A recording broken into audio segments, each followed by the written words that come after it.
আমাদের সমাজে যারা একদম ইয়ত অর্থাৎ নতুন জীবনে পা দিয়েছে, নতুন যৌবন, এদের ম্যাক্সিমাম সবার মাথার মধ্যে এমন একটা ব্যাপার ঢুকে গেছে যে নতুন কলেজে যাব, নতুন ভার্সিটিতে যাব, একটা নতুন বাইক লাগবে, নিজেকে খুব একটা শো অফ করে দেখাতে হবে।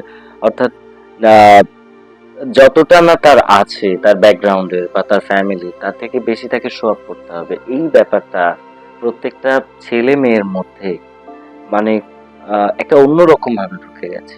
এখান থেকে আসলে আমরা বের হতে পারছি না। আমাদের জাতিগত একটা সমস্যা চলে এসেছে। সায়ন বসু মল্লিকের ভাষায় একটা কথা আছে, তুমি আইফোন নিয়ে দাঁড়ালে সবাই আইফোনটাকে দেখবে, আর ইলন মাস্ক যদি আইফোন নিয়ে দাঁড়ায় তাহলে কিন্তু সবাই ইলন মাস্ককে দেখবে।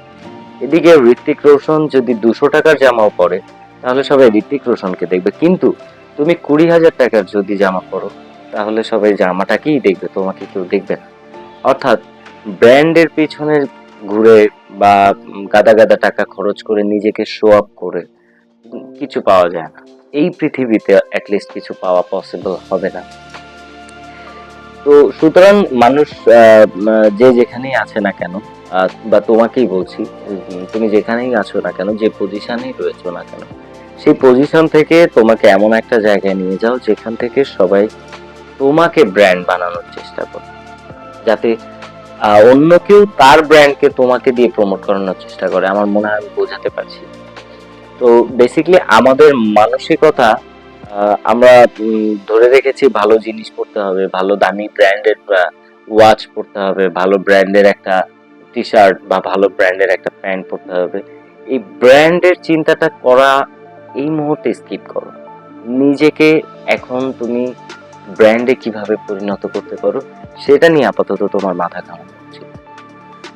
তো আহ, উম, একদম দিন শেষে একটা কথাই বলা যায়, বা তোমাকে বোঝানোর মতো করে আমার একটাই কথা বলার আছে, যে নিজেকে এমন একটা জায়গায় নিয়ে যাও যেখানে তোমার একটা ইউজ করা ছেঁড়া রুমাল সেটাও যেন একদিন নিলামে বিক্রি হয়। আজকে এর থেকে বেশি কিছু বলছি না। যদি ভালো লাগে ভিডিওটা তো অবশ্যই লাইক শেয়ার কমেন্ট করবে, আর যদি ভালো না লাগে অবশ্যই স্কিপ করবে। ধন্যবাদ। দেখা